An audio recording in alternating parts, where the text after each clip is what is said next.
this seminar idea. And having been able to have it take place, he also followed up so that eventually it reached the discussion at plenary at the UN. And eventually the plenary decided that the day that the declaration was adopted, that's 3rd May, 1991, would be the day that the whole world should honor journalists as a World Press Freedom Day. So I think it's a double credit that should go not only to Africa because it took place in Africa, but also to Mr. Modu, wherever he is now, I don't know. He's a Swiss national. But I also read that at the 20th anniversary of the declaration in Costa Rica, the then Director General made sure that they honored Mr. Modu for his efforts in bringing about the seminar and then also the World Press Freedom Day. So they did recognize him. It's just that when you read the literature, unless you go very deep, you will not find the role of Mr. Modu, and I think that is a shame. Oh, wow. Okay. Good. Let's look at the seminar again. It is said that the seminar acted as a catalyst in the process of encouraging press freedom, independence, and pluralism in Africa. Your views again. Well, I better stick to the Ghanaian experience. I can only talk about Ghanaian experience in depth. And with the Ghanaian experience, Ghanaian media take the power from the National Constitution, Chapter 12 of our National Constitution, which was promulgated in 1992. And I don't know if the framers of the Constitution had in mind the message of Windhoek. But I think that the framers went to a great deal of trouble to ensure not only professional practice, but also that media people would also be fair to the reading public or whoever they happen to report on. My favorite part of the chapter 12 is where it says that there shall be no impediment to the establishment of private press or media. That is one of my favorite stipulations. And then another favorite is any medium for the dissemination of information to the public, which publishes a statement about or against any person, shall be obliged to publish a rejoinder, if any, from the person in respect of whom the publication was made.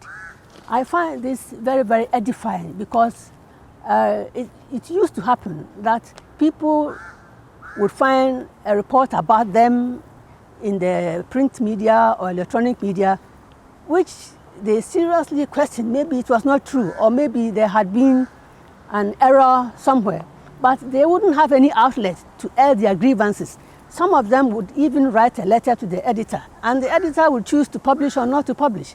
So this stipulation in the chapter 12 really ensured that the media would live up to their responsibility to their reading public. So I think for me, those two are very important stipulations in the chapter 12. And like I said, maybe there was an influence of the Windhoek Declaration in ensuring fairness to all parties concerned. Right. The seminar also helped to spread the message of press freedom to other regions of the world. Can you talk to us about that? I believe it did, because soon after Windhoek, a number of media establishments rose up, came into being. For example, there was the Media Institute of Southern Africa, which was established in 1992. And even to now, to this day, media organizations and institutes keep forming. And for example, here in Ghana, in 1997, Professor Kwame Kakari established the Media Foundation for West Africa, which has become a very influential actor in the West African region, ensuring that media practice is done very professionally. So that was part of the offshoot of the Windhoek message. And furthermore, the fact that today more than 100 countries every year observe the World Press Freedom Day, I think tells us that the message of Windhoek really took hold and continues to influence media practice everywhere. Thank you. Now, the Windhoek Declaration led to the advancement of media pluralism. But 30 years after, do we see media pluralism under threat? Again, I have to go with the Ghana example. I think it is under threat. At the time of Windhoek, like I said, you couldn't count on your fingers, 5 fingers, the number of independent newspapers. Now, as we speak, there are more than 400 newspapers and probably more radio stations. But at the same time, this is the period of fast dwindling leisure money. The money that people use to buy a newspaper is no more what it used to be. And the pandemic has come to worsen things, so that not only are advertisers reducing their adverts, even money, extra income in people's pockets has also reduced drastically. And I think that newspapers all over the world are feeling the pinch, and Ghana is no exception. I don't know, those who are still operating, I don't know how long they can continue, because if you are not getting adverts or adequate advert revenue, then your chances of survival are very, very slim. So this is not about a force, visible, maybe governmental force, agency, trying to stifle or reduce the influence of the media, but circumstances. The governmental efforts to stifle will always be there, because governments are always interested in having their message put across in a certain way. And therefore, my view is that no matter which government is in power, they will always want to see things from their perspective. It's very rare to have a government that is really interested in objective analysis of the news or objective reportage. If they happen to be in the wrong, they wouldn't want it to be reported on, no matter how fair and accurate you do it. So that is always there. It's always going to be there. But the more serious, because we have been fighting this governmental influence for a long time. So I think that that is not because papers are still coming up. New media houses are coming up all the time. But the revenue, if you don't get advert revenue, and if people cannot buy papers, then the chances of survival are, very dicey. So I think that I see that as a more serious threat than governmental interference, because as I said, as for governmental interference, we have been fighting it for a long time, and it will continue. What about social media as a force to reduce the influence of newspapers and the news media in general? Well, I see social media as, to use a Ghanaian term, a central-fee bird. In Ghanaian mythology, the central-fee bird is said to be a very, very beautiful bird, so that when you see it, you want to capture it and take it home. But at the same time, it is supposed to have to bear a curse. So whoever takes a central-fee bird home takes home a curse. So when you come across a central-fee bird, you want to take it home, but at the same time, you are mindful that you take it home at your peril, because you'll be taking home a curse. You'll be cursed. That is what social media is. It is helpful.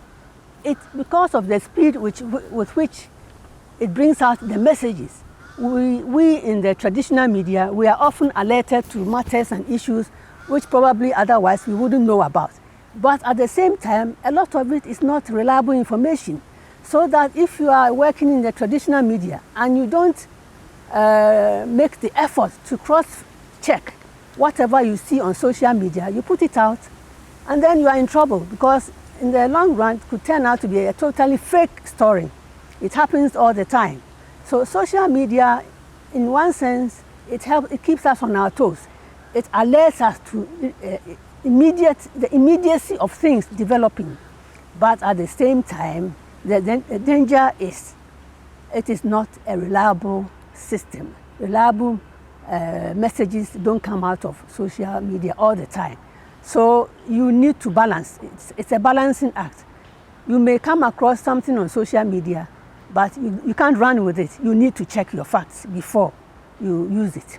Yes, I was saying that in reference to the fact that they break the news so early that more and more people are beginning to take their news from there instead of the newspapers. So it's beginning to affect the bottom line of newspaper houses. What do you think? Yes, it is true that now a lot of people are beginning to rely on social media. But I also see a trend where discerning readers, discerning viewers now tend to cross-check with the traditional media. They see something on social media, they will say to themselves, has it been published by the dailies? Is it on Radio Ghana? Before they swallow it wholesale.